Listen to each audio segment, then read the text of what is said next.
Hello, everyone, and welcome to this devotional with Chaplain Dan for the residents here at the Wesleyan community at Australia. I greet you.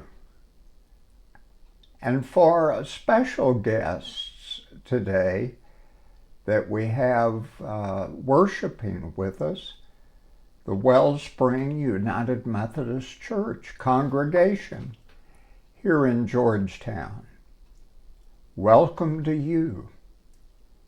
Yes, it is amazing what happens when God's people who are not very well acquainted with each other, Wesleyan homes may be a strange community to some who are hearing this from the Wellspring Fellowship, and vice versa. Residents, you may not have any idea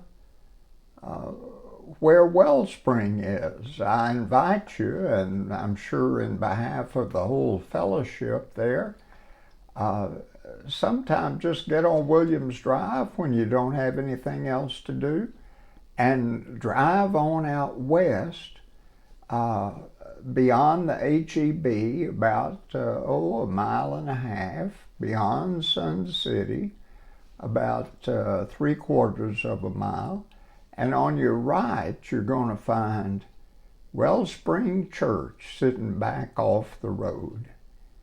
It's a wonderful fellowship, and I'd say to Wellspring, welcome to new friends you can make at Wesleyan homes. Our communities are open to you. It's a blessing for me to address today a topic that,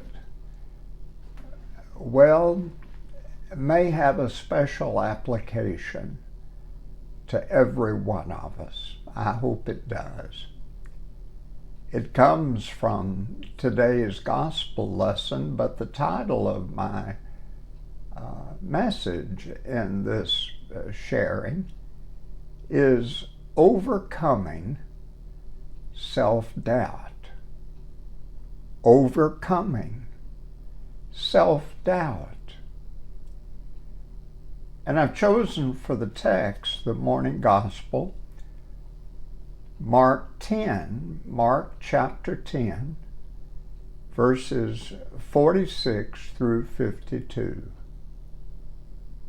I'm going to read those and say just a word or two about the lesson there about overcoming self-doubt. Let's begin. Verse 46 of the 10th chapter of Mark.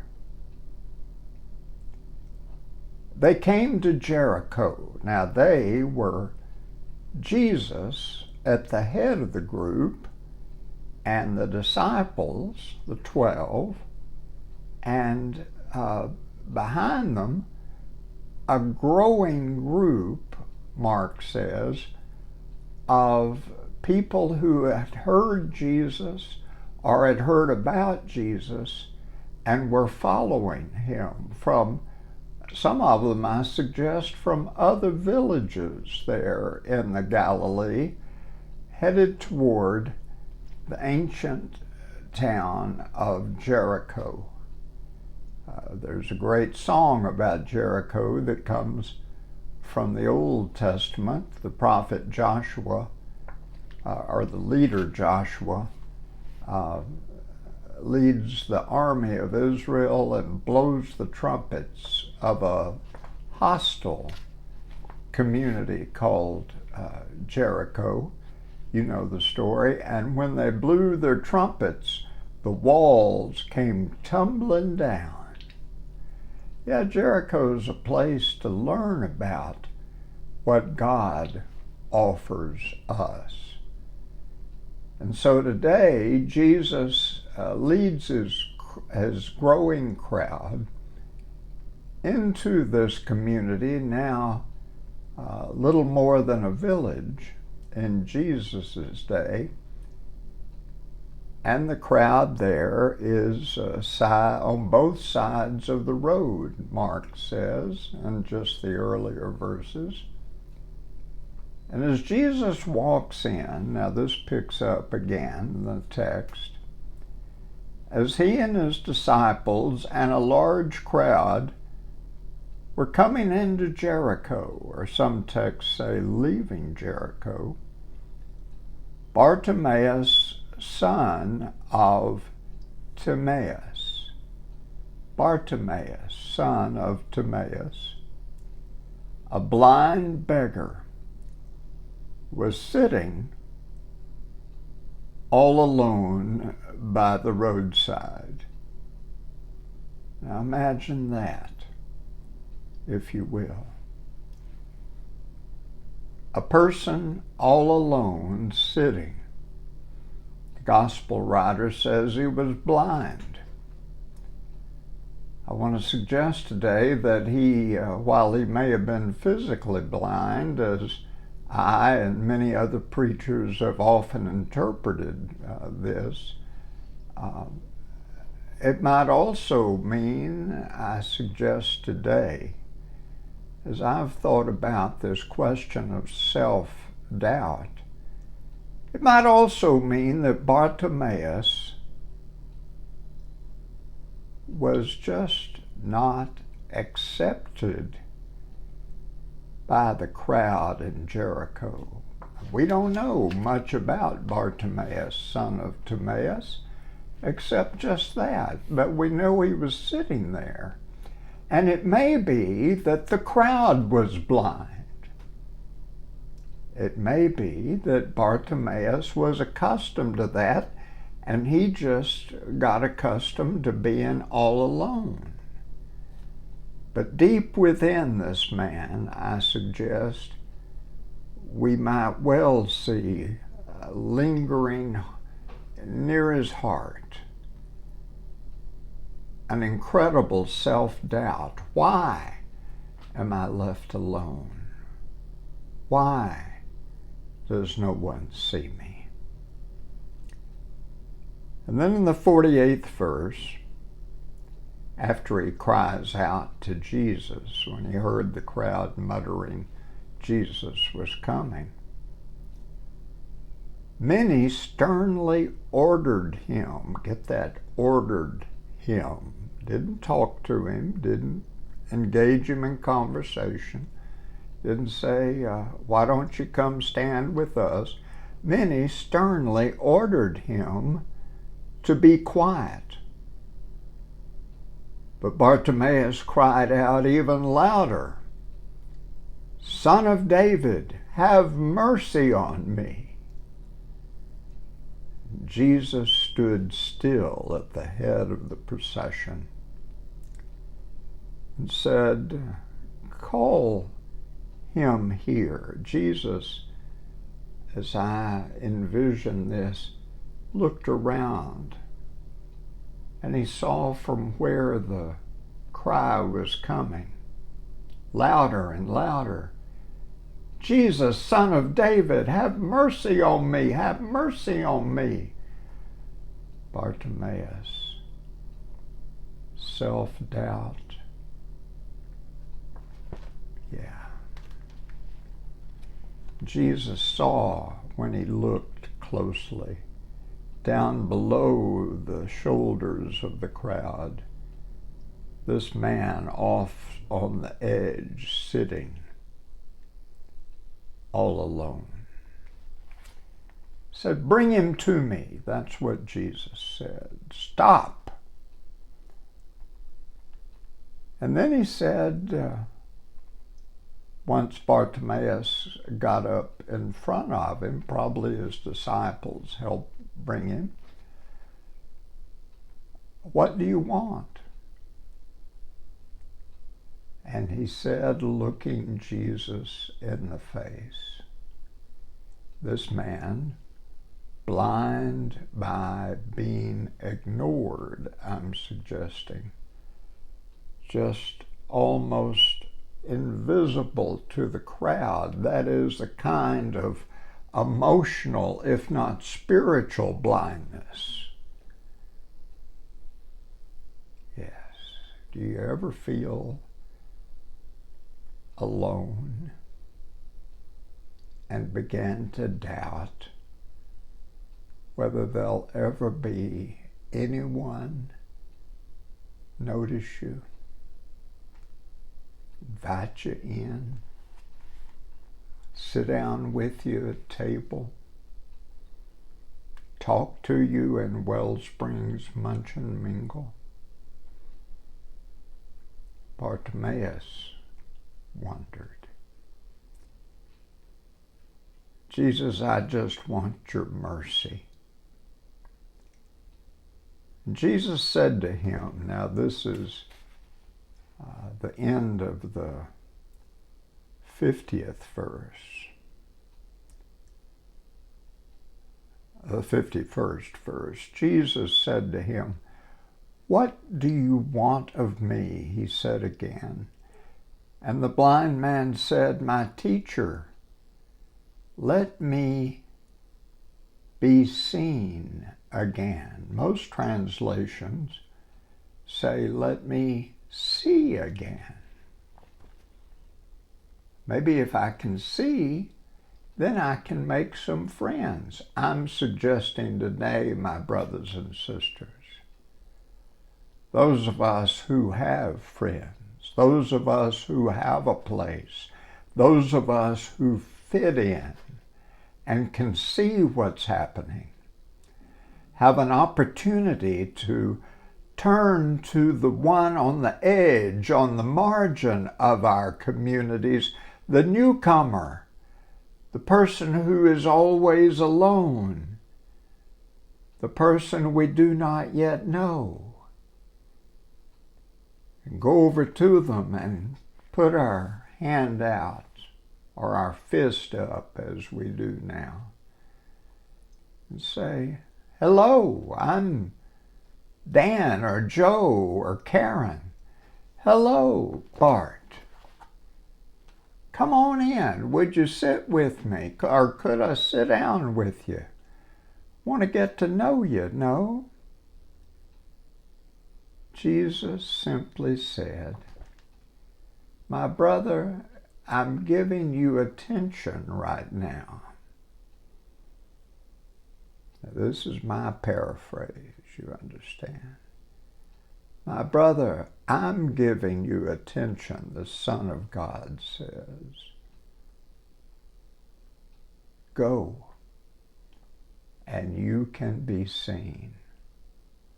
Or again, most translations say, you can see. Bartimaeus went on, but it does not say he went back to his lonely sitting place on the side of the road. What I envision is that that day Jesus said to the crowd in Bartimaeus' hearing, here is someone who is somebody in my eyes and in the kingdom of God's eyes. Include him. Don't look at what he might have done or who he is or where he came from. Include him now for who he will be. One of us. That's what the fellowship at the Wesleyan communities aspire to be. Inclusive of all. Yes, but it takes our conscious effort. Jesus gives us that opportunity. And at Wellspring, the same. Our church has, the Wellspring Church, has the well-committed motto, all are welcomed and all are accepted, and all means all. And that means crowd of already accepted there. Open your eyes to the stranger. Look around and see the one you don't know. And you might find there someone waiting to be included. I'd like to close this message by turning to an old Negro gospel song. They're usually referred to a black church song. It's sung, this version, by Janice Buckner. And any of you who'd like to can play her recording. If you have one of those machines that you just talk to it and say, play Alexa. So I'm going to ask Alexa to close us out with a song entitled, All God's Children Got a Place in the Choir. The Jericho Choir, the Wesleyan Community Choir, and the Wellspring Choir, whether we can sing or not. And I'm not talking just about musical choirs either. I'm talking about the fellowship of who we are, that all might be included and feel their doubt overcome. Janice Buckner. Alexa, play All God's Children Got a Place in the Choir. All God's Critters Got a Place in the Choir by Janice Buckner on Amazon Music. All God's critters got a place in the choir. Some sing low, some sing higher, some sing out loud on the telephone wire. Some just clap their hands to pause or anything they got now. All God's critters got a place in the choir. Some sing low, some sing higher, some sing out loud on the telephone wire. Some just clap their hands to pause or anything they got now. Listen to the bass, the one on the bottom where the bullfrog croaks. Hippopotamus moans, groans, makes a big to-do. The old cow just goes moo. You go now. All God's critters got a place in the choir. Some sing low, some sing higher, some sing out loud on the telephone wire. Some just clap their hands to pause or anything they got now. The dogs and the cats, they take up the middle, and the honeybee hums. Crickets fiddle and the donkey brays, pony neighs. The old coyote just howls. You go now. All God's critters got a place in the choir. Some sing low, some sing higher, some sing out loud on the telephone wire. Some just clap their hands to pause or anything they got now. Picking up the beat now. Listen to the hylas with the little birds singing out the melody line.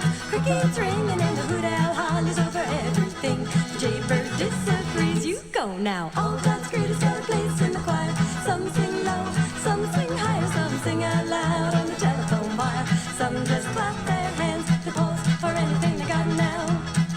Singing in the nighttime, singing in the day. Little duck quacks on his way, and the possum ain't got much to say.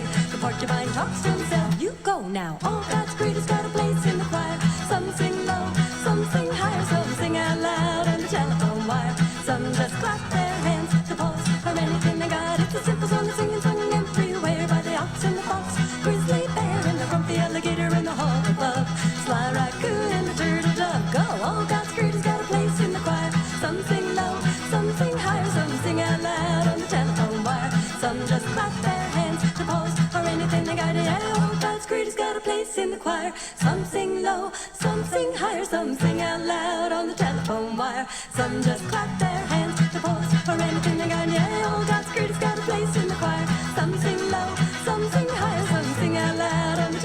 choir. Some just clap their hands, paws, or anything they got now. Thank you, Janice, and thank you, community of Wesleyan, and thank you, Wellspring. Yes, we can help one another overcome self-doubt. Be what God calls you to be. The choir of God's people, including just the way we ourselves all want. God bless you today. May this word be helpful to you.